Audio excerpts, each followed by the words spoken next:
안녕하세요. 부자오빠입니다. 우리 구독자님께서 FNGU에 대해서 질문을 해주셨는데 TQQQ와 중복이 되는지 여부를 물어보셨습니다. 중복이 되는 종목이 있긴 하죠. 그런데 성향이 좀 많이 다릅니다.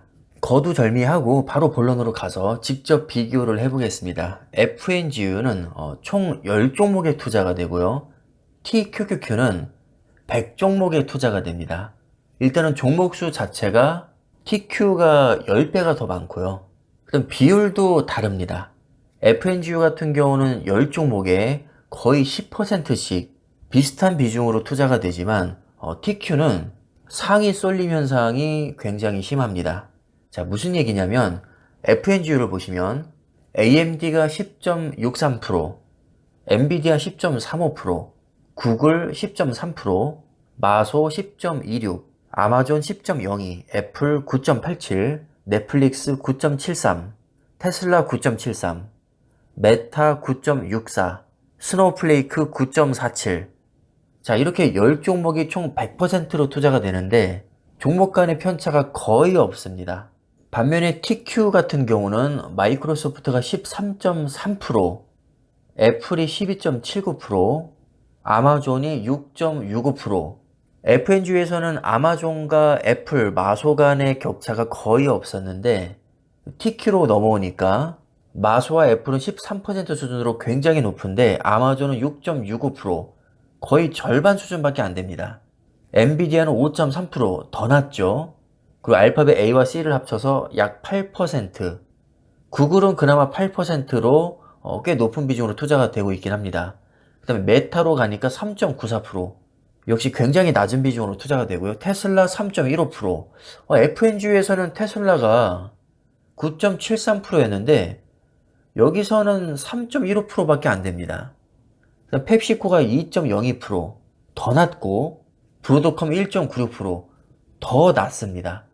그래서 시총 상위 1위부터 10종목을 비교해보면 FNGU는 거의 차이가 없지만 TQ는 1등인 마소가 13.3%, 브로드컴은 1.96%, 거의 6배 이상이 차이가 납니다. 여기서 끝이 아니죠. TQ는 100종목에 투자가 되고 있기 때문에 나머지 90종목이 더 낮은 비중으로 분산 투자가 됩니다. 뒤로 갈수록 퍼센티지가 낮아질 테니까 거의 뭐 90등에서 100등 되는 애들은 0.1%도 안 될 겁니다. 존재감이 거의 없다는 거죠. 즉 TQ는 총 100종목에 투자가 되는데 종목 간의 편차가 굉장히 크다. 특히 1등, 2등 마소와 애플은 13% 수준으로 굉장히 높고 10등인 브로드컴은 1.96%, 굉장히 낮은 비중으로 투자가 되는데, 자, FNGU 같은 경우는 총 10종목에 아주 소수 정예 종목으로 투자가 되는데 종목 간의 편차도 거의 없다. 그렇다면 어떤 종목이 더 안정적일까요?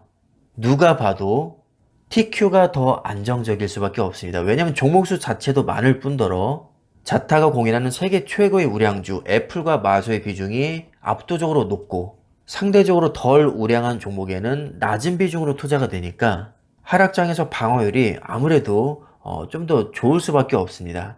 지금 애플 같은 경우는 거의 뭐 전고점 다 회복했죠.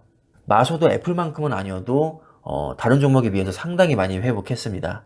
반면에 다른 종목들은 아직 절반도 회복 못한 종목들이 많습니다. 심지어 테슬라조차도 지금 전고점 대비 절반도 회복 못했습니다. 따라서 FNG와 TQ는 상당수 종목이 겹치긴 하지만 그 비중도 많이 다르고 종목수도 10개 대 100개, 10배 정도 차이가 납니다. 단순 수로 봐도 90개 종목, 이 정도면 솔직히 굉장히 많이 차이가 나는 거거든요. 따라서 겹치는 종목이 많다고 해서 성향이 비슷하다고 보기는 어렵습니다. 굉장히 다른 성향을 가지고 있고 심지어 결정적으로 FNGU는 ETN이고요. TQQQ는 ETF입니다. ETN은 쉽게 말하면 발행사의 신용을 보고 우리가 투자를 하는 거고 ETF는 발행사의 신용보다는 그냥 종목을 보고 투자하는 겁니다. 자, 예를 들어서 닭고기 유통으로 유명한 기업이 하림인가요? 자, 하림 닭고기가 있다고 칩시다. ETF는 내가 하림 닭고기를 떼다가 파는 중간 상인 정도 개념이고요. ETN은 아예 독립적으로 론칭을 하는 겁니다. 예를 들어서 야, 닭고기 뭐 별거 있어? 그냥 모가지 비틀고 닭털 뽑아서 팔면 되는 거 아니야? 뭐 굳이 할인권 떼다 팔어. 그냥 내가 단독으로 론칭 해버리지. 뭐 부자 오빠 닭가슴살 이런 식으로 그냥 브랜드를 하나 만들어 버리는 거죠. 그러니까 부자 오빠 닭가슴살은 뭐가 중요한 거죠? 부자 오빠라는 브랜드 네임이 중요한 겁니다. 만약에 부자 오빠가 망하면 부자 오빠 닭가슴살도 당연히 망하겠죠. 자, 그러나 ETF는 다릅니다. 중간 상인이 직접 론칭하는 게 아니고 그냥 하림이라는 닭고기를 떼다가 나는 팔 뿐이거든요. 그러니까 하림이 망하지 않으면 크게 상관이 없는 겁니다. 근데 하림이 망할 일이 사실 거의 없죠.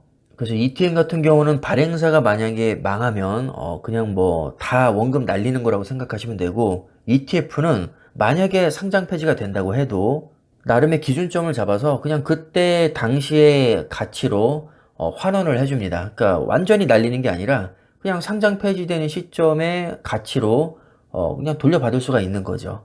왜냐면 그 기업 자체가 망한 게 아니라 그냥 중간 상인이 망한 것이기 때문입니다. 그래서 가장 큰 차이점은 ETN은 발행사의 신용을 보고 투자하는 거고 ETF는 기업의 가치를 보고 투자하는 거다. 물론 ETN도 기업의 가치를 보고 투자하는 것이지만 어찌됐든 발행사가 망하면 그냥 원금 다 날리는 것이기 때문에 아무래도 좀 리스크는 크다고 할 수 있습니다. 물론 상대적으로 크다는 거죠. FNGU가 상장 폐지될 가능성은 개인적으로 매우 낮다고 봅니다. 그러나 그것과는 별개로 어떤 구성 종목이나 비율을 봤을 때 저는 개인적으로 FNGO보다는 TQ가 훨씬 더 안정적이고 좋은 종목이라고 생각합니다. 자, 이 정도면 답변이 되었을 거라고 믿고 영상 이쯤에서 마무리하도록 하겠습니다. 감사합니다.